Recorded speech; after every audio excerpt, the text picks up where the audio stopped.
Dude, think about this question. What is the direction of time?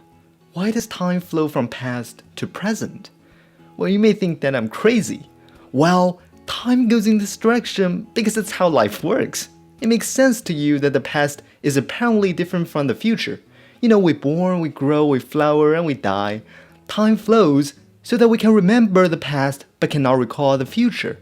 We can make influence on the future, but never can we alter the past. Words like remorse, regret, and hope are all words which distinguish perfectly the past and the future. The living world simply cannot rewind itself. It's just absurd and unnatural. Indeed, the direction of time seems so normal that we take it for granted. But really? As we all know, time's little brother, space, does not have a direction. When you are floating in the deep space and struggle to survive, there will be no difference to you between up and down, left and right. In fact, that's why astronauts have to experience the spatial disorientation training before hitchhiking a spacecraft. On the other hand, Einstein's theory of relativity introduces us a novel concept of space-time, which is the mathematical model that combines space and time into a single continuum.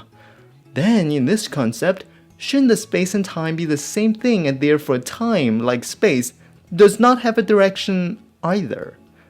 In fact, not only this relativity, but all the laws of physics that we have found so far also suggest that there is no distinction between the past and the future. In another word, physics treat past and the future completely the same way, so that there is fundamentally no error of time at all. But apparently we know that time flows from past to future. So what's wrong? Well, imagine if I hit two perfect Billy balls together and take a movie of this scenario, and I play the movie backwards. You would not notice anything funny about this scene, even though the time is reversed.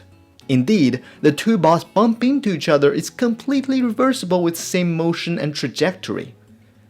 However, we should consider a different scenario with more Billy balls, much like the real world. When we hit a rack of neatly arranged balls with this cue ball, naturally all the balls will scatter across the entire pool table.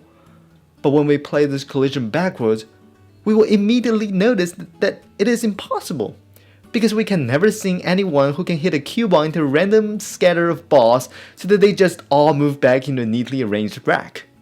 Yes, finally! Here comes our direction of time. Well, comparing these two different scenarios of Billy balls, it seems that our sense of time correlates closely with the complexity and orderliness of the object we are dealing with. In fact, that's very true. The symmetric disorder is the reason for the direction of time, and physicists call it the entropy. So what is the entropy?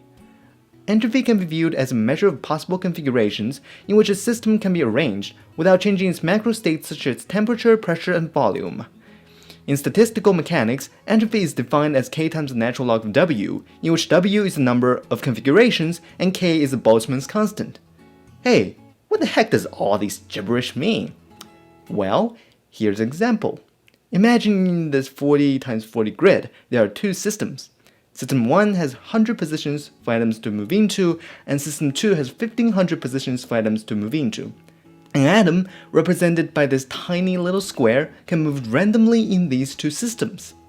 In this case, the number of atoms in each system is equivalent to the term macro state. First, let's imagine that there are 100 atoms in System 1. So without changing the numbers of atoms in each system, how many possible ways are there to move these atoms? 1, because there's no other position in System 1 for these atoms to move into. According to Boltzmann's equation, when W equals to 1, entropy is 0. What happens when an atom jumps from System 1 to System 2? Now, in System 1, there are 100 to 99 ways of configuration without changing the number of atoms in the system, while System 2 has 1500 choose one way of configuration. Therefore, the entropy of System 1 is 4.61 and the entropy of System 2 is 7.31, ignoring the Boltzmann's constant for the sake of our laziness. Let's keep rolling. What if two atoms move from System 1 to System 2? Same thing. Entropy of System 1 is the natural log of 100 choose 98, while the entropy of System 2 is the natural log of 1500 choose 2, which are 8.51 and 13.93 respectively. This calculation will go on and on until all the atoms in System 1 moves to System 2. And we can create a nice graph to indicate the relationship between the number of atoms moved to System 2 and the value of entropy. Hey, do you find something interesting? Look, there's a maximum value for the sum of entropy in System 1 and System 2. This maximum of entropy is actually when two systems' temperatures are the same, which is the thermal equilibrium, roughly when System 2 has 94 atoms. So far, we sort of understand how this entropy correlates with the number of configurations. But what do all these numbers and graphs tell us? How can we conclude that entropy will have to increase and thus create the arrow of time? Well, the entropy increases simply because there are more configurations to being high entropy than to being low entropy. Therefore, all things are much more likely to move toward high entropy state, and it is very unlikely for them to move backwards. To understand this, let's use coins as our analogy. If we have 4 coins and we randomly flip them, there are a total of 16 different outcomes. The most orderly state is either all heads or all tails, which is only 6% of the time. Our equilibrium, the most disorderly state, have 2 heads and 2 tails, which is 6 out of 16, 37.5% of the time, much more likely. This situation becomes even more extreme if we have 100 coins. Then, the possibility of all heads is only 1 over 10 to the 30th power. So, if you start with 100 heads of coins, chances are you will never get back to the original state. That's why the entropy in the universe will irreversibly increase, and therefore the past with low entropy is separated from future with high entropy, creating the arrow of time. Keep in mind that statistically, it is not absolutely impossible for the entropy to decrease. Its possibility is, however, so small that we have to wait gazillions of years until it happens. Alright, now we understand statistically why entropy will have to increase, and why time flows from past to future.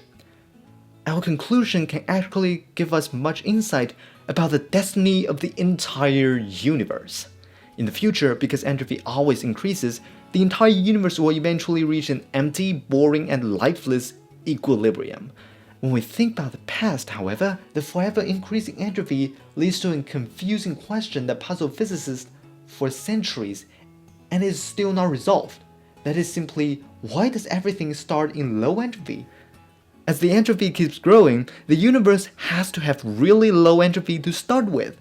The Big Bang must be so ordered and neatly arranged, the entropy can grow for 13 billions of years without reaching its thermal equilibrium. Why and how did the universe start in such a precise state with such an incredibly low entropy? Physics cannot give us an answer yet.